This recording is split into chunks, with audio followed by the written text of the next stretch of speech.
Você se sente incapaz, você se sente sozinho, um perdido. Mas é porque você acaba se acostumando. Você até consegue manter um laço social, ter pessoas do seu lado. Você consegue manter uma história com personagens e romances e tudo mais. Mas na solidão, você é o narrador, você é o personagem principal e você é o único ouvinte. Eu sinto a necessidade de criar vínculos, mas percebo que hoje as relações são muito rasas e superficiais. Eu sinto que as pessoas não têm tanto interesse em criar conexões profundas e verdadeiras. Com essa dificuldade de me envolver emocionalmente com os outros, de estabelecer relações que realmente tenham um significado verdadeiro e sincero, eu acabo me sentindo sempre sozinha, deslocada, como se estivesse na contramão de tudo e todos. Você se sente muito sozinho e deslocado, mesmo em lugares que são rodeados de pessoas. Então, mesmo em lugar que tem muita gente, eu ainda me sinto sozinho. Eu não sinto que eu pertenço àquele lugar. Eu acho que eu começaria dizendo que talvez solidão não seja algo de se definir ou de entender, mas de viver. Talvez todos nós aqui já tenhamos vivido momentos de solidão. A nossa sociedade, ela constrói padrões. Esses padrões, eles são cruéis, né? Você tem que ter o cabelo daquele jeito, você tem que ter o corpo daquele jeito, você tem que ter a postura daquela forma. Do ponto de vista do sexo e gênero, você tem que ter aqueles papéis sociais.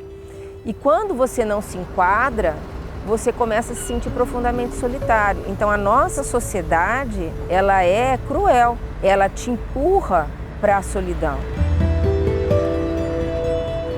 Eu sempre fui uma pessoa de muitos amigos.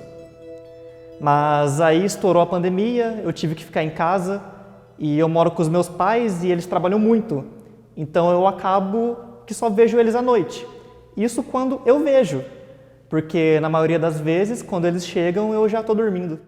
A gente poderia pensar, né, de uma solidão em termos de amigos, de amores.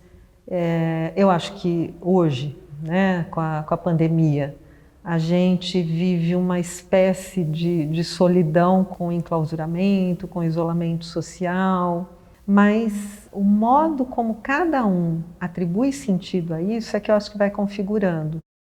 O momento que eu mais me senti sozinho foi, com certeza, com a pandemia, né, do coronavírus, que a gente teve que praticar o isolamento social. Então, não vi nenhum amigo, não vi minhas tias, meus primos durante muito tempo. Então, foi muito difícil para mim ver eles só por chamadas de vídeo, não poder ter um contato físico.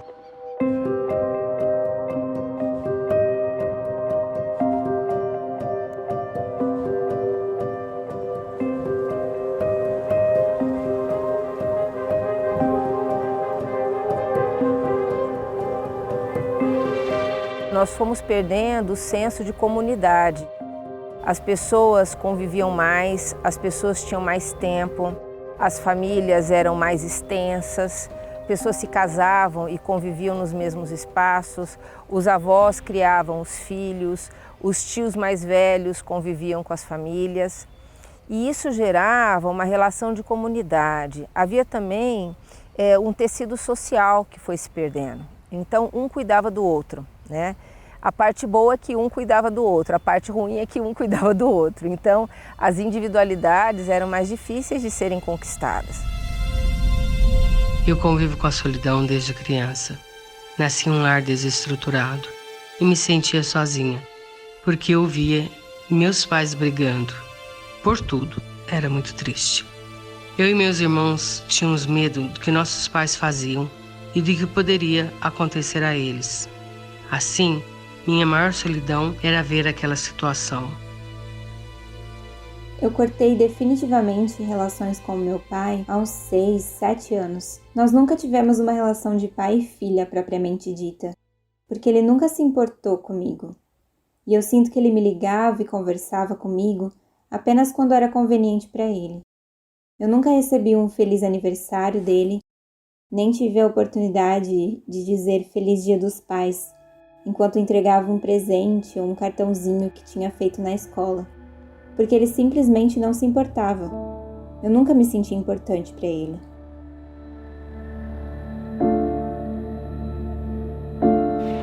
A solidão, ela aparece quando o outro é visto por mim não como uma possibilidade de contato, mas como uma necessidade, uma muleta. E aí, se ele não está lá, eu perco o rumo. Com isso, eu acabei me acostumando a viver sempre sozinho. E eu não acho que essa é a melhor maneira de lidar com a solidão, porque é um sentimento que machuca, que desgasta, que adoece, e na maioria das vezes você nem percebe. O modo de lidar do mundo contemporâneo é muito específico. Eu vejo, às vezes, até como muito contraditório, porque a gente é muito cobrado de ser muito independente, de ter atitudes individuais que se destaquem, mas também temos que ter uma turma. Temos que ter vários seguidores no Insta, no Face. Então é paradoxal. E acho que uma marca do mundo contemporâneo é essa ideia de que se eu não tenho o outro, eu tenho um defeito. Ele é necessário. Por exemplo, nos relacionamentos conjugais.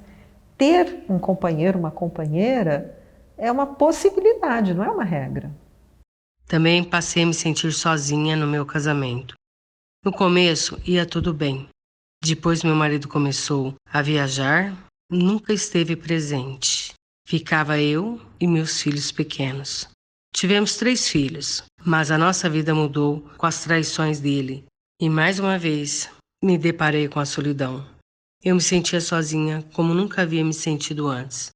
Hoje eu aprendi a lidar com a solidão olhando para meus filhos, meus netos criados e meus gatos. Eles são a alegria da minha vida. Eles me ouvem, entendem tudo o que eu falo.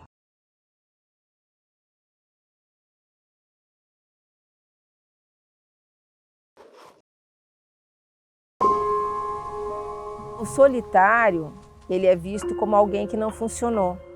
Mas isso é uma bela de uma estratégia da sociedade. Porque ao invés da sociedade se repensar, é mais fácil você estereotipar. Então o solitário é o problema dele, é ele que não se encaixou. O problema não somos nós que somos fúteis e superficiais e plásticos, aquelas embalagens que você descarta. O problema é o outro, que é mais profundo e que não conseguiu se adaptar. As pessoas que eu conheço que são solitárias são pessoas que sentem muito mais profundamente as coisas. São pessoas que doem, que são mais doídas do que os outros, né? Elas não são fracassadas, mas elas engolem o que a sociedade diz para elas, e isso é uma grande mentira. É uma grande cortina de fumaça para enganar uma sociedade que é rasa. Infelizmente, nós vivemos numa sociedade rasa.